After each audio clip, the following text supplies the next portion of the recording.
My name's George Tsiadis. I'm the CEO and one of the co-founders of the Resolution Project. We're really excited to host tonight's event in partnership with Echoing Green, and grateful to General Assembly for hosting us yet again for this series titled Decade of Delivery, Social Entrepreneurship and the Sustainable Development Goals.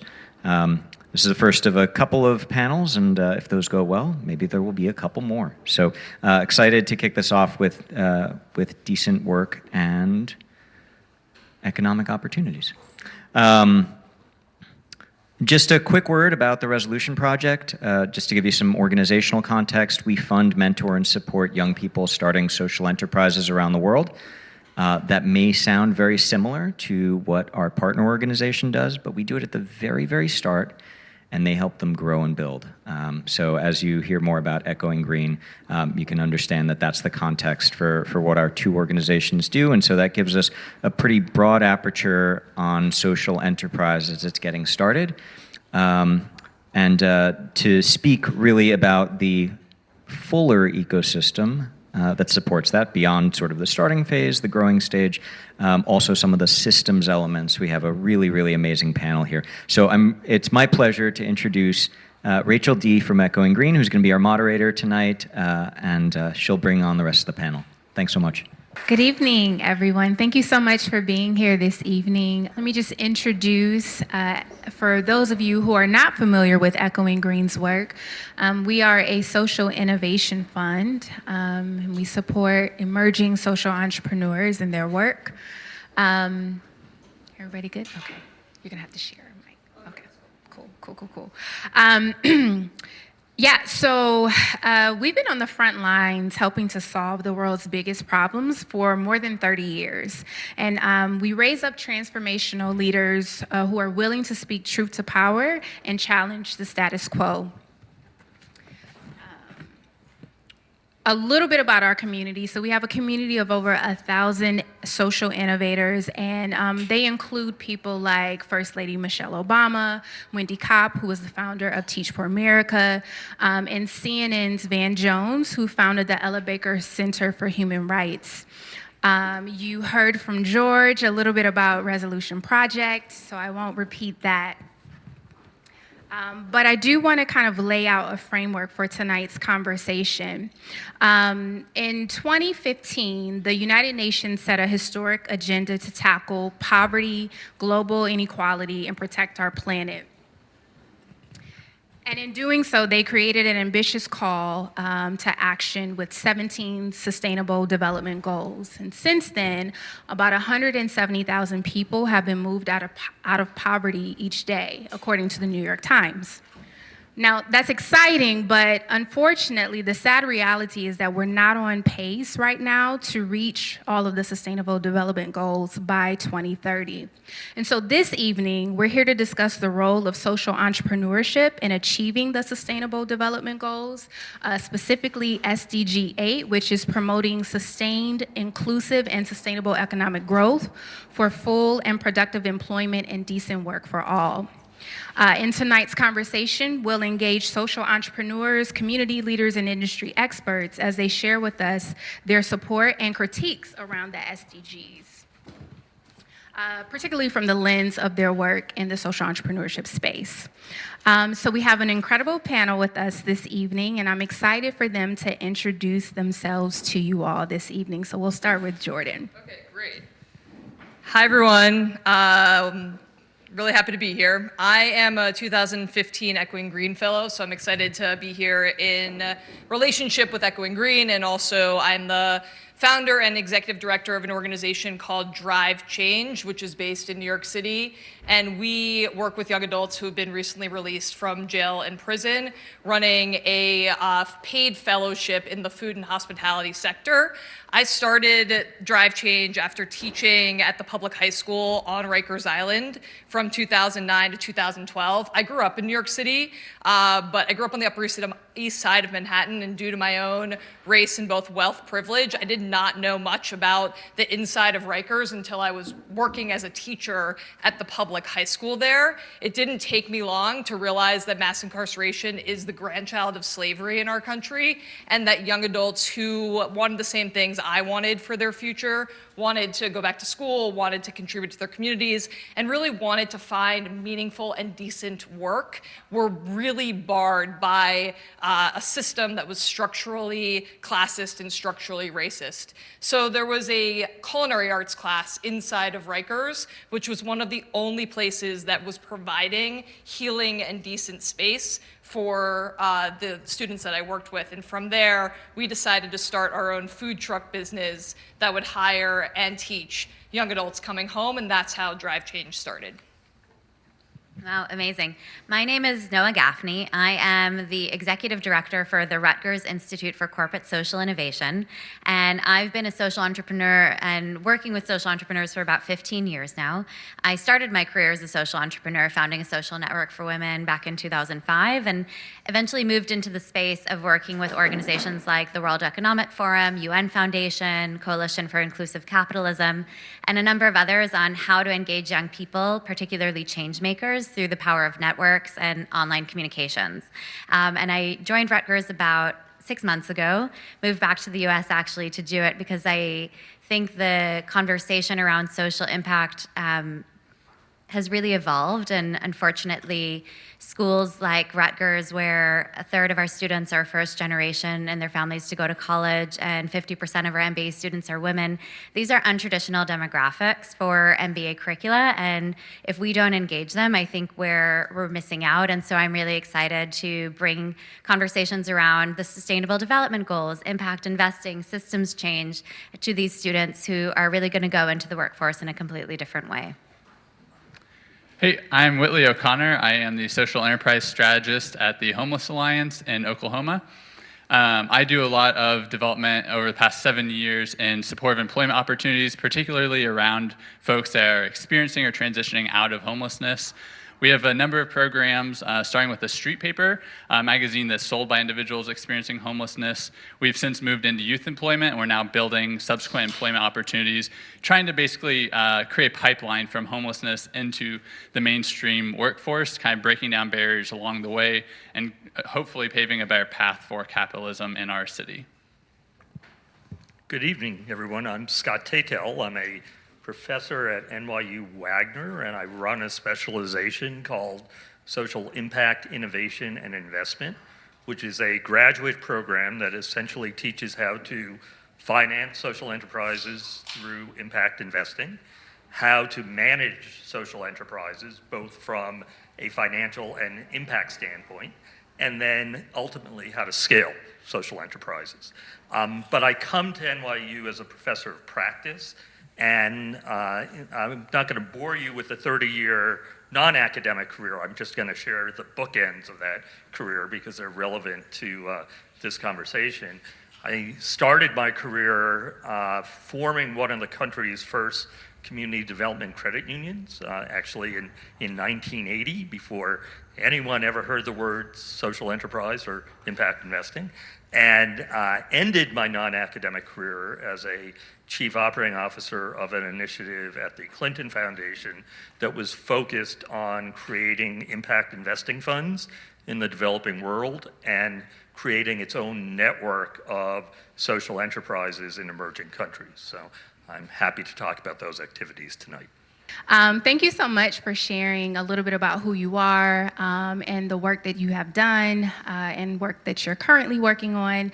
I'm really curious because we had this conversation briefly earlier this week, and social entrepreneurship and social innovation can be defined differently by different audiences. And so can you speak to how you interpret social entrepreneurship and or social innovation as it pertains to like your lens and your work?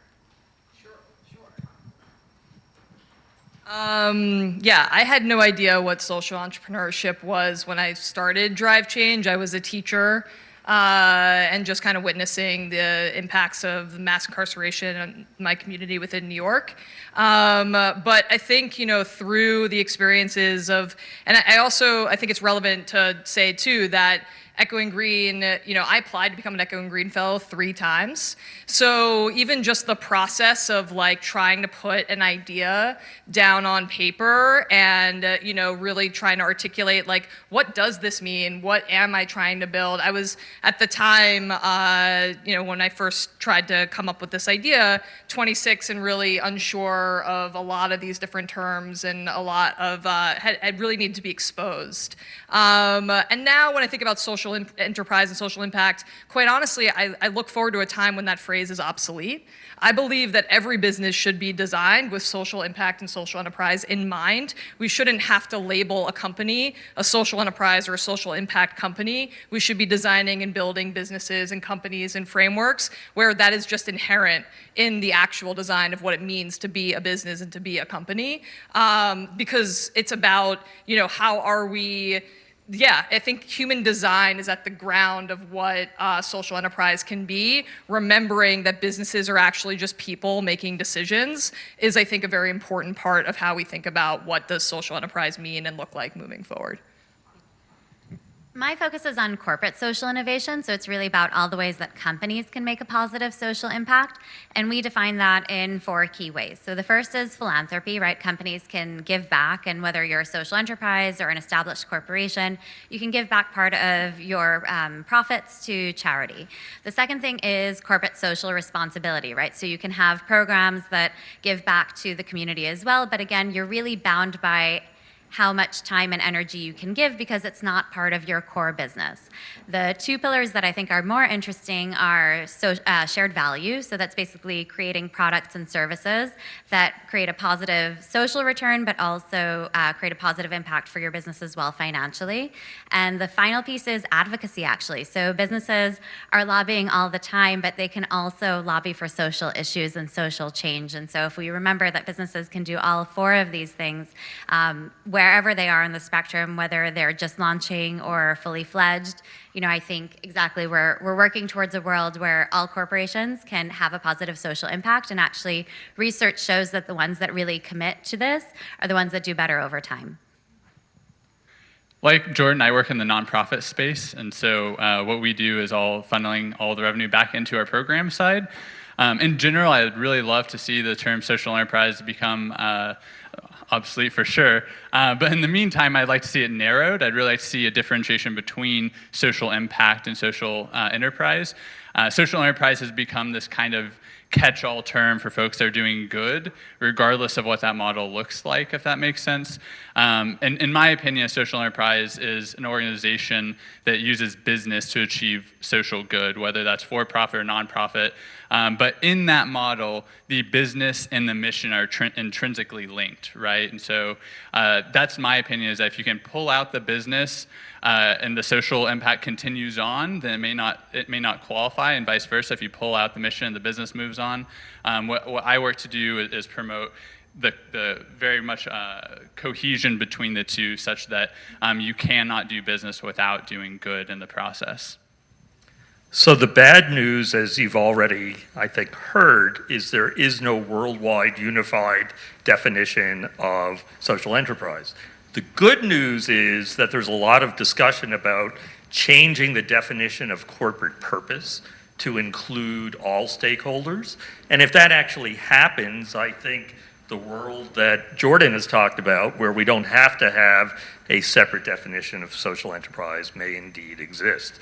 But from my perspective, there's a few important elements to today's thinking of a social enterprise. And that is, one, that it needs to be mission-driven. It needs to trade to fulfill that mission, so it needs to have some form of business activity. And it needs to generate both financial returns to sustain itself, and needs to be impactful, and needs to be able to measure that impact. So those are the criteria that at least I use in teaching to define what a social enterprise should look like.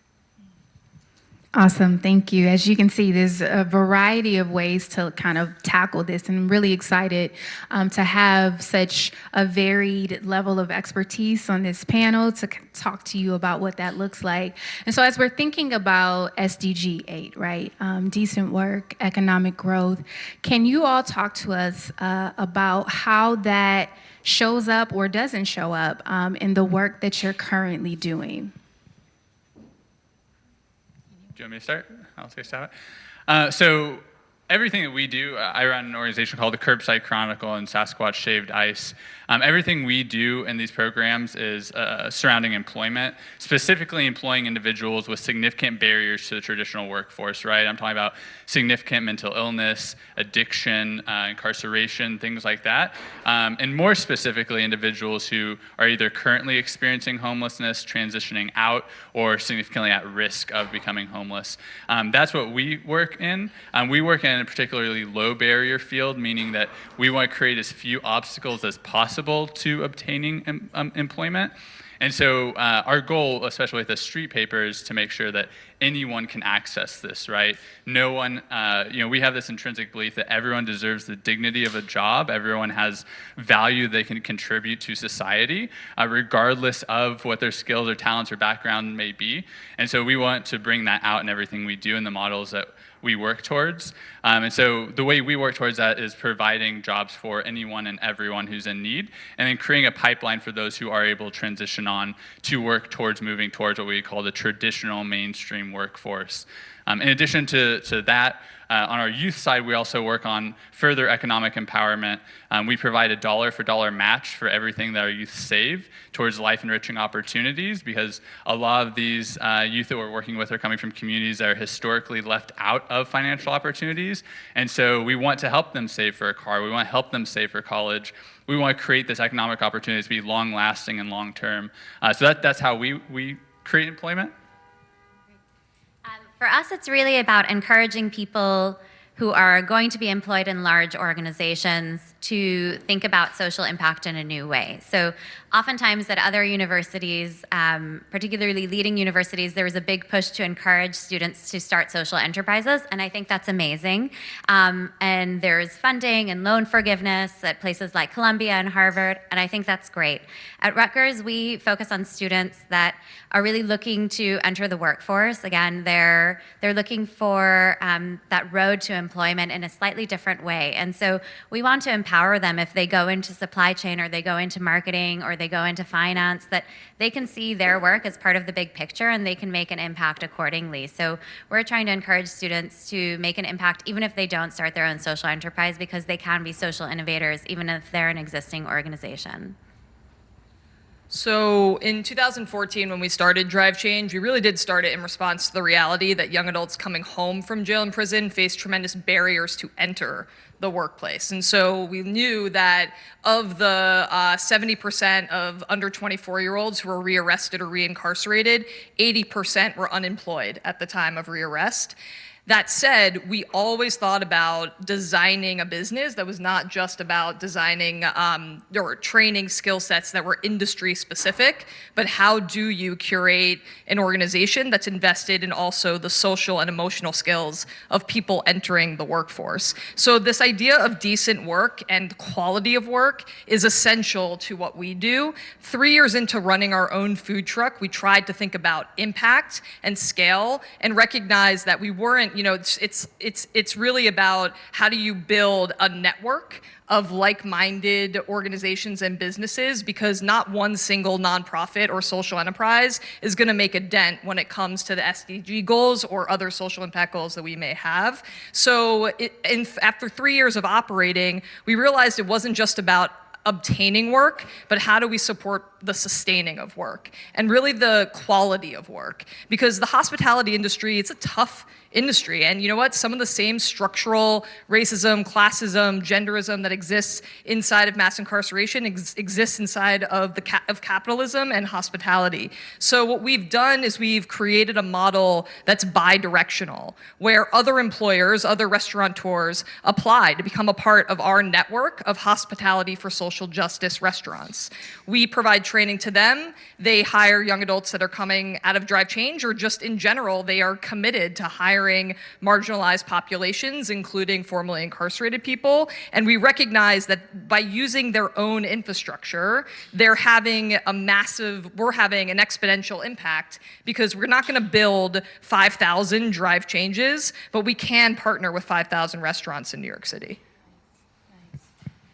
Yeah, so the only thing I'll add is, and it sort of builds on what Noah was saying, I don't think teaching individuals to necessarily be entrepreneurs is the only way we can create social enterprises and jobs within social enterprises. Social enterprises need staffing at all different levels and in all different types of functions, whether it be finance or marketing, and particularly operations and managing the complexity of operations in the developing world and in last mile type businesses, as you can imagine, is extraordinarily complex and unique.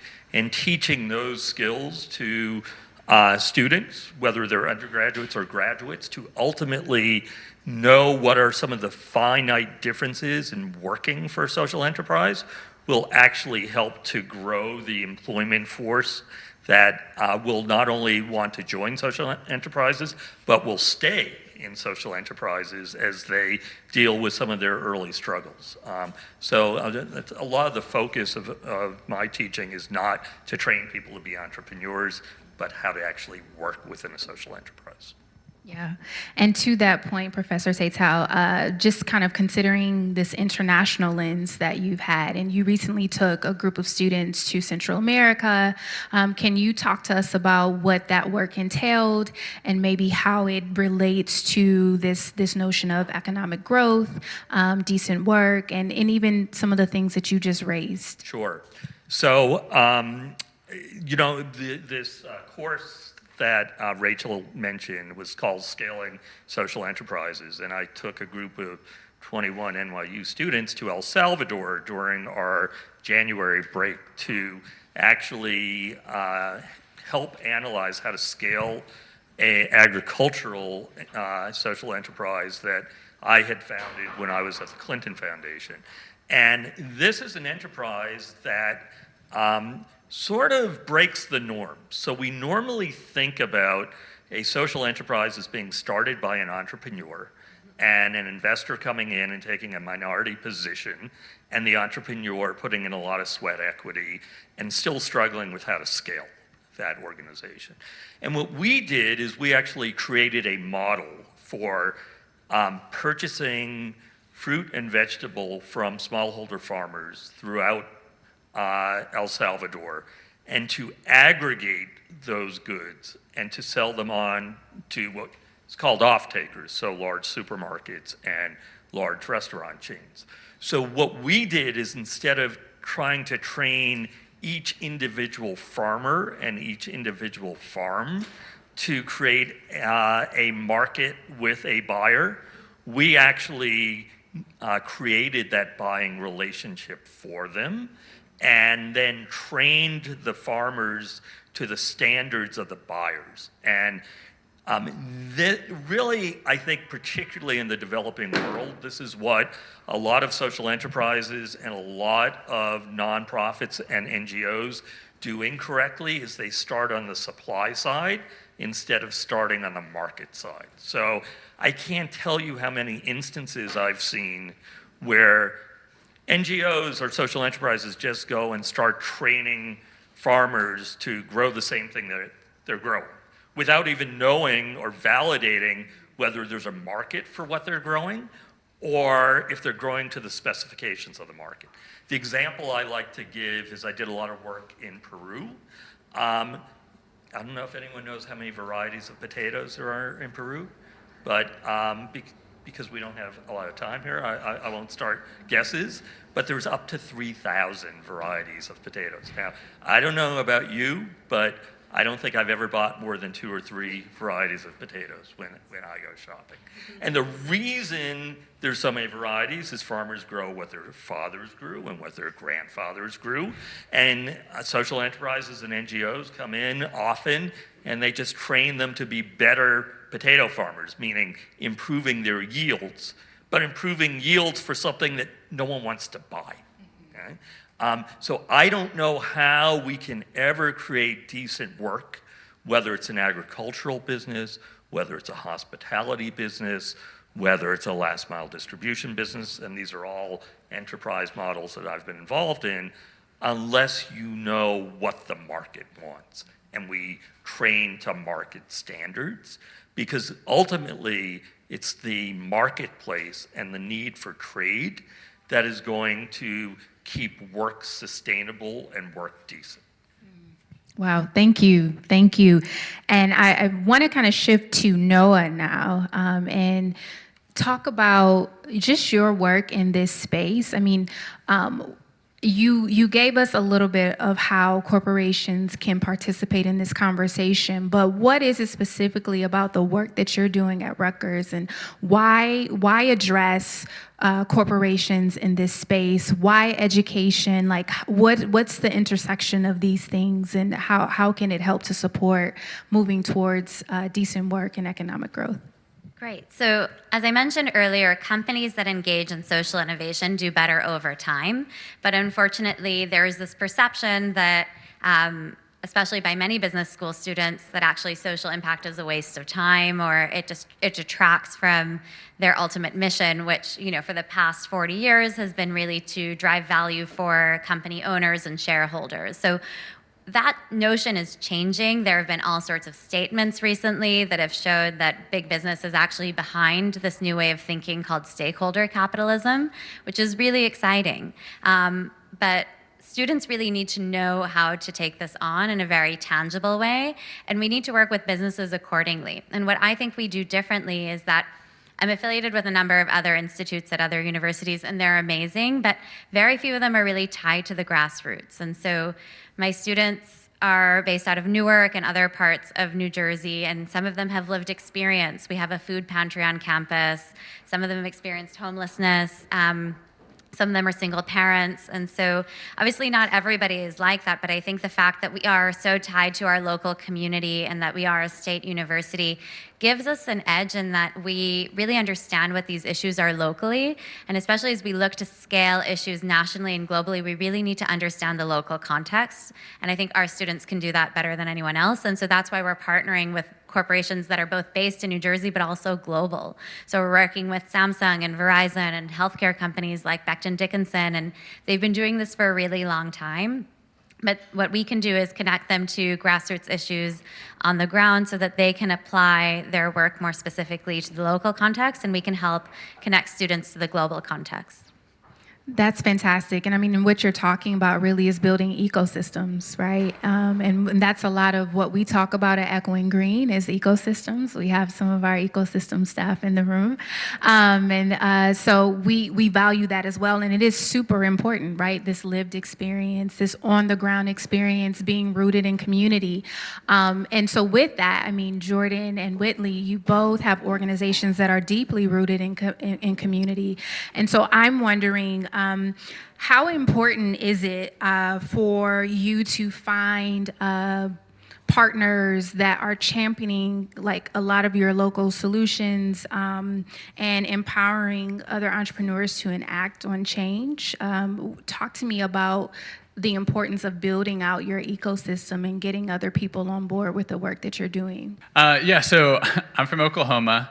I bet if I asked how many of you think Oklahoma is an innovative state, one person raised their hand. This other Okie in the room. We're not known for innovation. When I moved back 7 years ago to work on the Curbside Chronicle, it was a tough sell. It was really hard not only to find a home to take us on, it is hard to find people that are willing to let their clients sell our magazine. And it was like, hey, employment, case management, what is there to miss here, right? It was really hard, but social enterprise was not a term, right? When we moved into the space, thrift shops run by like Goodwill and Salvation Army, that was social enterprise, but that wasn't called social enterprise. That was just the only model, right? And so it was tough. It was really hard.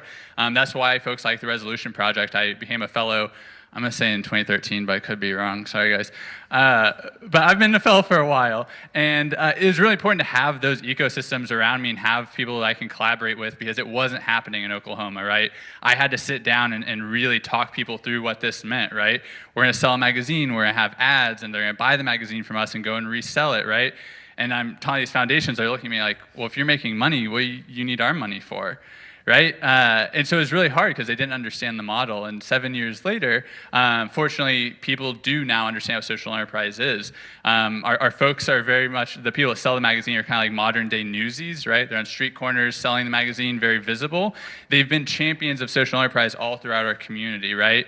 And so it's been really exciting. And now the new social enterprises who are emerging into this space in Oklahoma City and Tulsa, our two biggest cities, they can kind of leverage that, right? It's this building schema in your head, right? There's a box that can fit in. I'm sitting on a group right now that's working with women to create cookies, and they're employing women who, through a diversion program, a prison diversion program, right? And so they can go funders and say, you know, it's like the Curbside Chronicle, except instead of homeless individuals, we're working with women who are being diverted from the criminal justice system, and instead of magazines, we're doing cookies. And the funder's like, oh, great, so they have sustainability, they have funding, like, so they get it now, right? And so it's really exciting to have that that space now. I'm really excited. People often come up and they're like, hey, I have this idea, but I'm nervous. And it's like, it's not competitive. I want to be cooperative. I don't want to be the only social enterprise standing around Oklahoma City. I want peers.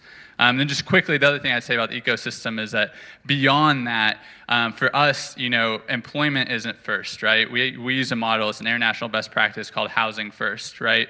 It's Maslow's hierarchy of needs. Employment is not your first basic need, right? It's shelter, food, and water, right? And so we have a big ecosystem of providers. We can't tackle everything. We're working with criminal justice. We're working with mental health. Like Jordan said, you're working with all these different issues. One organization can't solve it all. So it's really important that as a social entrepreneur, you build that out, right? I can't handle the mental health of all the 100 vendors that work for us. I need someone else I can partner with. And so that's what we do as far as ecosystems. I'm really excited to see, to be a part of Resolution, be part of this, because I can bring that back and people can then leverage it. Yeah, I mean, Echoing Green as an ecosystem is, I'm not just saying this sitting next to you, but it's the single greatest thing that has happened for Drive Change and for me personally as a social entrepreneur and leader, not just like in terms of funding, but really in terms of peer collaboration, and social entrepreneurship can be an isolating thing. And so being able to have a network of really honest and vulnerable leaders that Echoing Green organizes a great amount of time and space and intentionality around what it looks like when fellows come together. And I think that quite honestly, a lot of that has helped us at Drive Change think about the design of our own fellowship, being able to experience that and have our own model. What do we want the fellows of Drive Change's experience to be?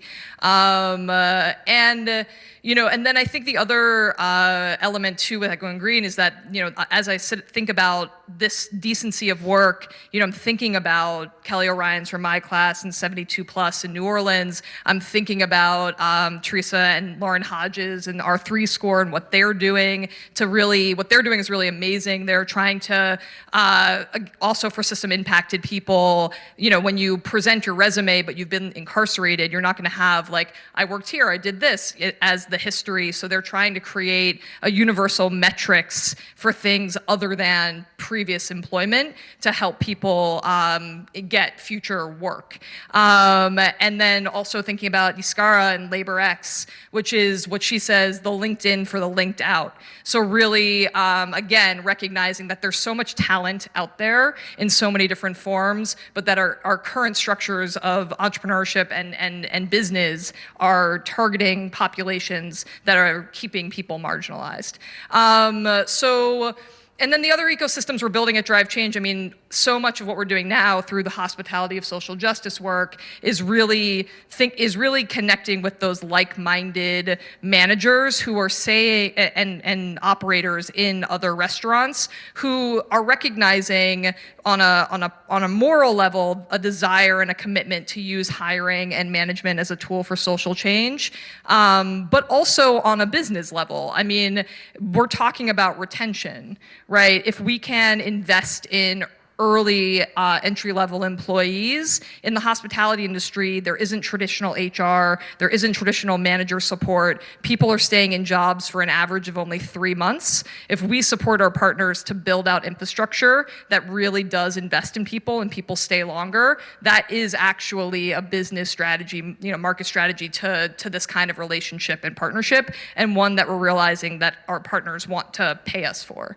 So developing that local infrastructure in New York City is so important, and that's why we've decided to stay in New York and not like move on to like do Drive Change Philadelphia or Drive Change California, but really try to deeply impact a single industry here.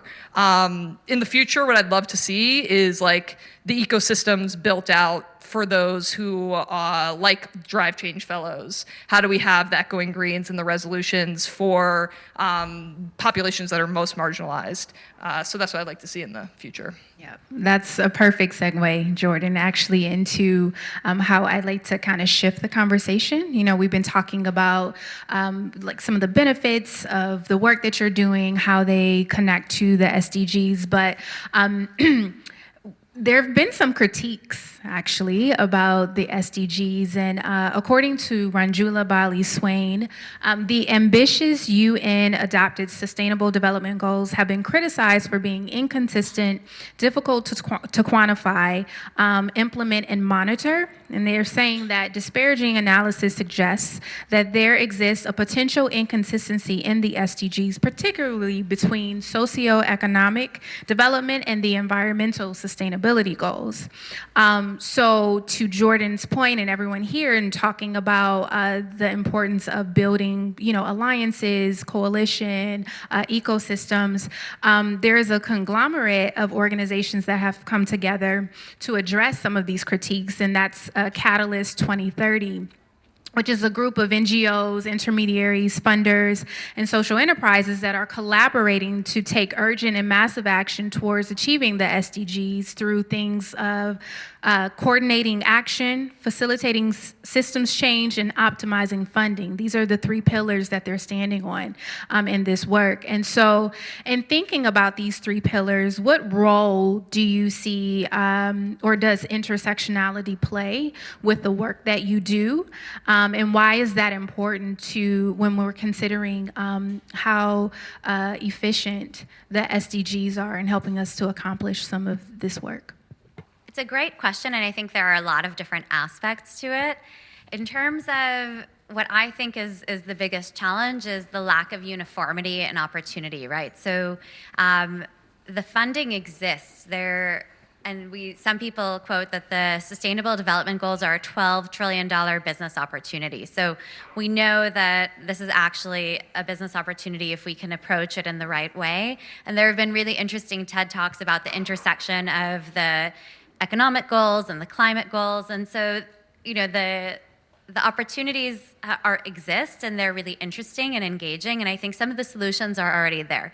The problem is unfortunately with a lot of progress is that it's not evenly distributed, and so how do we make sure that untraditional stakeholders have access to this information and that they're able to start something or do something or scale something accordingly? And that's why I think the fact that the SDGs are spread out across, every country has a commitment that they need to make. For me, that's very exciting. And for large countries like the US, I think it's even more exciting that cities are adopting their local level SDGs and they're trying to apply it to their local context. So New York, for example, has somebody responsible for looking after the SDGs. And I think that's great because a lot of this change is going to be bottom up. It's not just going to be top down. So I have a sort of practical consideration, and that is trying to figure out how to bring players across sectors together to finance some of these solutions. I think that's where a lot of the innovation needs to come in. It's not a lack of available capital. It's the process in which a development finance institution and a government and a commercial financial institution all come together to blend their finance in such a way where the investment is de-risked enough that it meets the criteria of all those different types of players. And I think working together, that is indeed possible. But there's not necessarily a mechanism to facilitate those partnerships in a segmented, efficient manner. And I think we need more intermediary functions to ultimately really achieve the SDGs, because no one really knows whose responsibility it is. So as long as we're doing this, we can't really meet those goals. And it's not necessarily a lack of definition. It's not a lack of wanting. It's not even a lack of commitment on the part of any given sector. It's just not knowing quite how to bring those sectors together. Just the one thing I'll add is just really going back to the idea of decent work and just being able to really have definition of what that looks like and is, and having it be spoken by people who, like, the voice of who that comes through, right?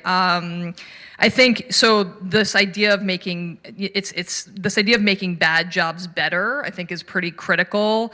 There's a social entrepreneur named Stephen Dawson who started an organization called PHI with healthcare, like home healthcare industry here in New York City, who wrote a series of papers. One is literally called "Make Bad Jobs Better," and some of the very practical ideas for this is really like, redesign scheduling procedures to provide greater consistency and predictability of hours for people, give people access to financial literacy and financial planning, review safety standards, have company-sponsored loan funds for to cover unforeseen emergencies of employers, and it goes on and on and on about like the concrete ways that the actual infrastructure that's already there can be changed and redesigned to be creating environments where people don't just survive but they thrive. And everyone works. Not everyone, but a lot of people work, and workplaces are prevalent. And so if we can actually not just jump ahead to like, what is the future of work? What is automation? But really think about, right now, how are we designing things so that the most marginalized populations are really going to be in that position where they thrive and don't survive. We're committed to the language that we use when we're talking about fellows who come out of Drive Change as talent. That's what they are. And that is what we're building, is talent to enter the workforce. And so I think the framing and the language that's used when we're talking about populations of marginalized populations and people and equating it to work is really key and critical. So even, making sure that we're using language like returning citizens or formerly incarcerated people rather than like ex-con, ex-prisoner, these little things actually make a huge difference when trying to reframe thinking about the stigma associated with someone who's been system impacted. And what we do with our partners is we don't just support them, we challenge them, right? If they want to become a part of our network, we're going to work with them to challenge them to actually understand their own unconscious bias and how actually, not just for system impacted people, but how that might be showing up in their workplace, regardless of whether or not someone has been formerly incarcerated or not, but due to the color of someone's skin, what gender they are, where they're coming from within the boroughs, and how building awareness for those leaders actually will improve the conditions of their workplace environment so that they can invest in all people who come into their space. And so for us, that buy-in is essential. It's necessary. You don't get to become a part of our network if you haven't committed to that buy-in and that learning and that understanding, which is deep, and our subconscious bias is deep, deep, deep. So it is really about being able to sit with discomfort, sit with the things that have been structurally built within our industries and sectors, and recognize that as a leader and as a manager in a space, you don't just have an opportunity, but in our opinion, you have an obligation to be the kind of leader that's going to shift that culture and be a space where anyone, regardless of their background, is going to be fully seen as the talent that they are. I was wondering, when thinking about social enterprises, how do you measure success of social enterprises? Because obviously traditional measures like accounting and finance aren't just useful for for-profit businesses. They're very useful for making sure that you're being successful and moving in the right direction. Yeah, so I'm happy to take a crack at that. So from a financial standpoint, you're absolutely right. I mean, we use the same standard financial accounting metrics that we use for any other enterprise, and that's incredibly important that social enterprises know how to properly account for their financial performance and report it in an accurate manner in accordance with generally accepted accounting principles. But we do have a notion of something called double or triple bottom line accounting as well, which is also reporting on social impact and social metrics and environmental impact and environmental metrics in addition to financial ones.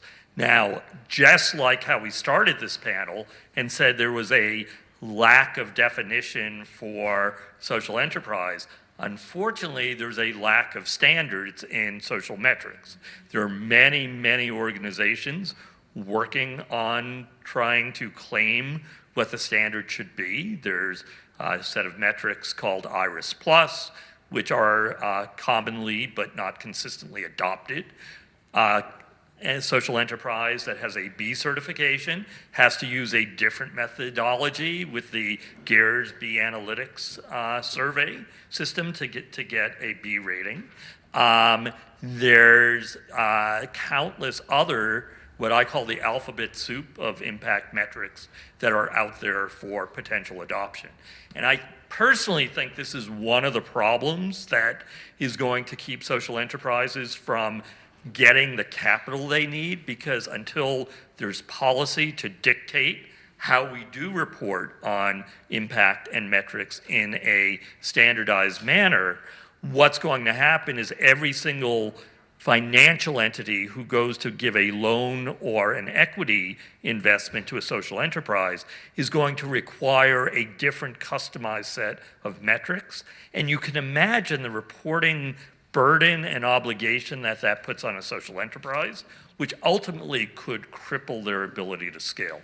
So your question is really relevant and really important to the space as a whole. Can I add something? Sure. Kind of like you said, the interesting thing about this is that it's so customizable and there's so many definitions, right? What I've found in practice, at least personally, is that it's all about figuring out what the impact you want to have is and really defining that and going after that, right? And so, for us, for the Curbside Chronicle, a magazine we run, it's about housing. It's not about employment. It's about housing, right? Housing is what we want the end goal to be. We're the only street paper in the world that has case managers on staff, and it's because all the other street papers, for the most part, are measuring employment. How many people out there selling magazines do we have, and how many magazines are we selling? Those are important to us, but that's not the end goal. Our goal is to get people into housing, and then secondly, to move them on beyond that to other forms of work. And then, like the professor said, the triple bottom line, we call it people, planet, profit, right? And so, in my opinion, it's not just one thing, right? Yes, we want to end homelessness. Yes, we want to address that. But we also have an obligation to our planet. We can't just ignore that because we're doing good over here, right? And so we're opening a flower shop this April. All of our greens that are cut will be composted, right? And so it's our obligation to minimize our waste and to work in all three of those spheres, not just in the people, because that's what we deemed as our outcome. I think we can all agree that the populations that are most likely to benefit from social good are not exactly reflecting the racial background of those on the panel tonight. I think that just out of curiosity, I wonder, in each of your sectors, given there's nonprofit, corporate philanthropy, et cetera, I think, what do you, your staff, your organizations do with regard to diversity, inclusion, equity, addressing unconscious bias, et cetera? And it's out of curiosity. I don't mean to challenge. I'll start. Out of curiosity. I think about the fact that I'm a white leader running an organization that directly impacts poor Black and brown people in New York City every day. And that what part of the role that I see myself being able to play is how do I leverage whatever privilege I may have to be able to foster those leadership developments for people who are different than me throughout the organization, throughout our board, throughout our partnerships as well. And then also for me, it's about like, what does it look like for me to no longer be the leader drive change as well. And so we think very much about like all of the positions and jobs within the organization. We think critically about who our partners are, who are the decision maker holders. How do we build governance models that are not hierarchical so that the lens is not always coming through my lens as well? And like, how do we build in those balances and checks of accountability? And how do we talk honestly about the fact that like the nonprofit sector is built within the same structures of white supremacy as mass incarceration is? And how do we have those conversations? And how do we talk to wealthy white people who, you know, kind of think that they should be able to dictate what organizations do because they're giving the money, and really try to flip that on its head? So part of it is just being willing to like hold and have those conversations, which is a lot of the work that we do with our restaurant partners as well, and making sure that the people who are leading those workshops, thinking about those conversations, are also people of color.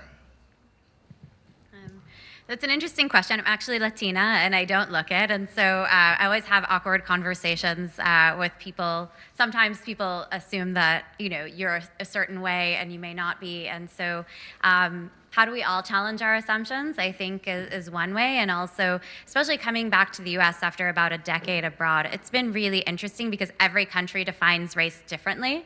And so I found that to be a really interesting thing for me, is that, you know, I'm one thing here and I'm a different thing there. And so coming back into this context has been a huge learning curve for me. And I think it's really about how do you empower different populations, but also how do you hold the space for those that are coming up. And we work a lot with the first generation Latino group, and we work a lot with other affinity groups on campus to make sure that we are an inclusive space.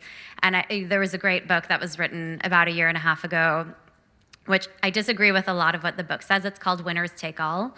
It's the elite charade of changing the world is what it's kind of the subtitle. And there was a lot in there that I disagreed with, but I think this idea that we're having conversations about changing the world while not including a lot of the people that are close to these issues, I think is a huge challenge. And that's one of the reasons that I'm really excited to be doing what I'm doing, but there's still a really long way to go.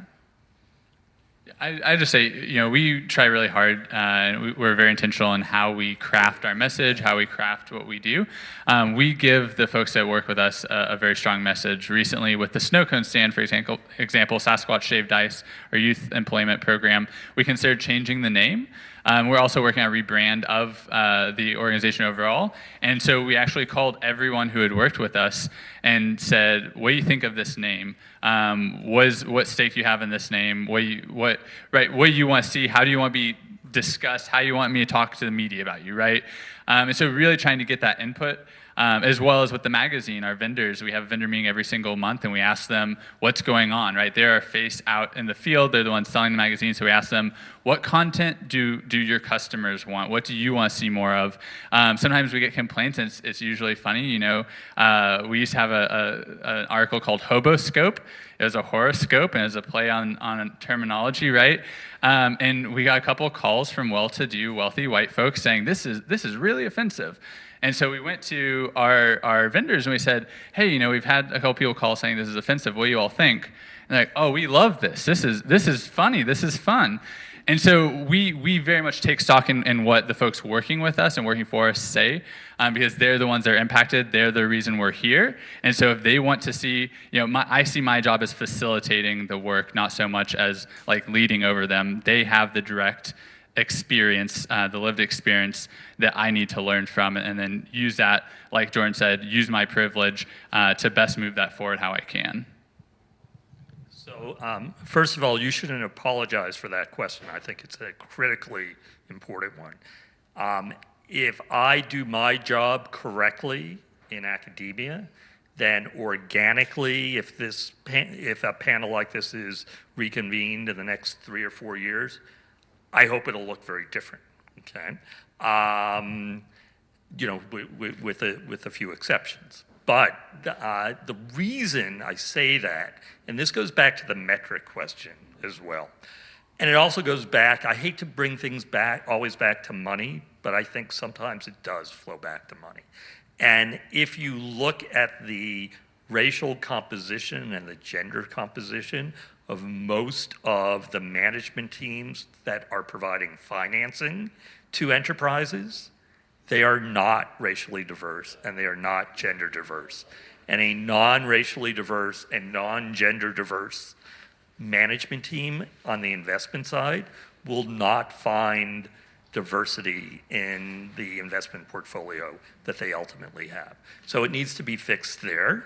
And going to metrics, if there is a lot of confusion in the metric space, but the easiest metric across the world for every impact investor and every social enterprise to collect and report on is the gender and racial diversity of their team.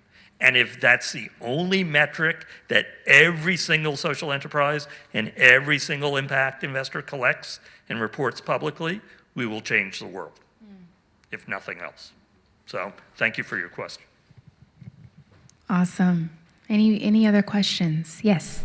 I have a question. Hi, my name is Justina. I have a platform for female founders. We connect them with like 30 countries to mentors, investors, different business opportunities. Mentors, great. Each other, opportunities, great. Investors, insane.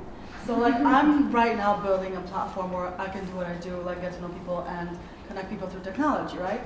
I've been talking to investors and I thought to myself like, you know what, I'm just gonna do it. I'm gonna go in front of these guys and I'm just gonna pitch and I'm badass, whatever, right? I got this, right? I have traction, everything. I go in front of these guys, nothing. They don't wanna ask me out on a date or they yell at me that I'm incompetent without even me trying to explain what I'm trying to build, right? So because this is the problem right now, like how do we approach this? Like how can we be resilient? Like do we become one of the guys? Do we go in front of like the female investors? Or like, you know, investors that are like of our race to help us? Like, how do we go about this today? Like, what's the advice? Like, how do we attack this?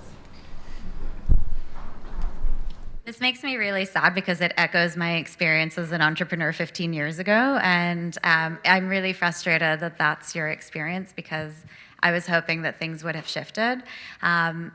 What has shifted, I think, is there is a nice critical mass of gender lens investing. And so it's unfortunate that we're not able to go as broad as we could, but I think maybe that's a good place to start. And I'm happy to connect after the panel and share some recommendations for where you might look. But it's really unfortunate that that's your experience. I'm really sorry to hear that. The only thing that I'll add is like,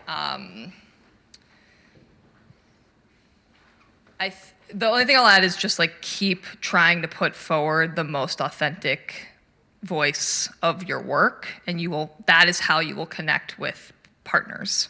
You know, if you think about funders as partners and not just as investors, if you're putting forward the most authentic voice in your work, then you know the resilience is real. It is such a grind. But that like consistent authenticity of what you are and what you're building, I do believe that it does ultimately attract the kinds of partners that are going to see your vision through. Yeah, and I think persistence as a common theme is extraordinarily important, but I also think these ecosystems like Echoing Green and the Resolution Project are very valuable in this regard as well, because it creates a network for people as well, and learning about the experiences that other female founders have faced and how they've broken through those barriers, I think is one of the best things you can do to address the challenges you have. Okay, we have time for just 2 more questions and or comments. Anyone? Yes, in the back. Hello, my name is Michelle. So I have a strong belief that social entrepreneurship is the way of business. That is the future of what business is going to be. Eventually, I hope that there's no difference between entrepreneurship or businesses and social enterprise, that it's all one thing and every business has that incorporated into it, and its business model, its beliefs, all of that. But sometimes I go back and forth on the role that business, more specifically that corporations play in impact and the power that they have. And I just kind of go back and forth on my opinion because there's culture to think about. There's media, there's employment, there's a lot of things involved in that. So I just wanted to open it up to hear your opinions on the good and bad of corporations and business and its impact and relationship with improving people's lives. It's complex, but I think if we can convince corporations to do the right thing, they're able to move the needle so far. So some of the corporations that we have as partners have 50,000 employees.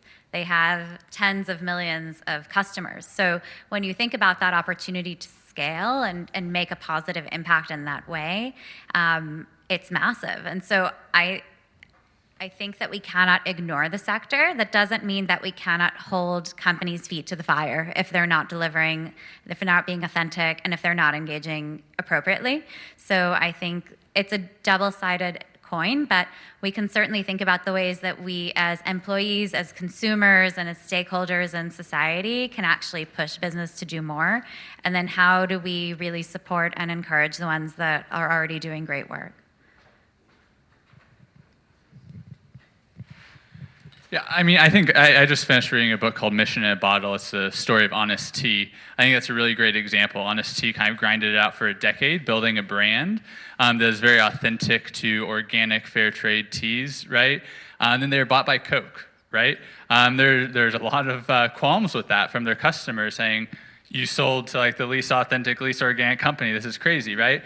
But it was under the guise of the management stayed, right? And they stayed ship, and they actually sell a lot more tea now, right? Multiples more, right? And so it's very tricky, it's very hard, but like Noah said, there's this ability to leverage at such a larger degree, right? I mean, we're employing about 100 folks in Oklahoma City.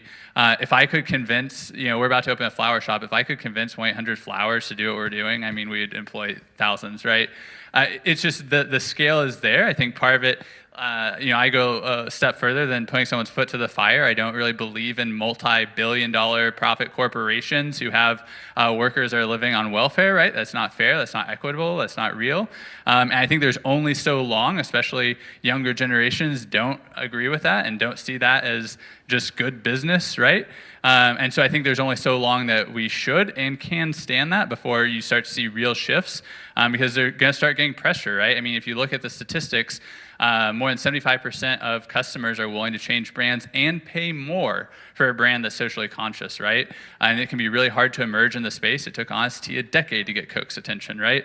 But it's a matter of working both sides, working really diligently to build something, and then on the policy side, forcing companies to do better. I'll just add one thing, which is not something that I thought of, but I heard somebody on a panel say it, and I think it's really valuable. So, was that I think it's also about it's about how reshaping what corporate giving is and means, what charity is, what philanthropy is and means. And I think that what this person said was, you got to reframe it from what are you willing to give to what are you willing to give up. So, that is the frame. Like, what are the corporations not just willing to donate percentage-wise of annual profits, but what are they willing to give up? Like, what are the people who are earning $500 million a year willing to give up, not just give? And I think that is part of what needs to be led in terms of the way that we think about like the marketing of what social impact and social enterprise looks like moving forward. So I have a slightly different take, though I agree with everything that's been said here. But I'm a big believer in what's called creating shared value. So corporations finding the opportunity to link disadvantaged communities, communities of need, with their corporate supply chains, with their corporate distribution practices, so that the corporation can actually make more money by integrating the community.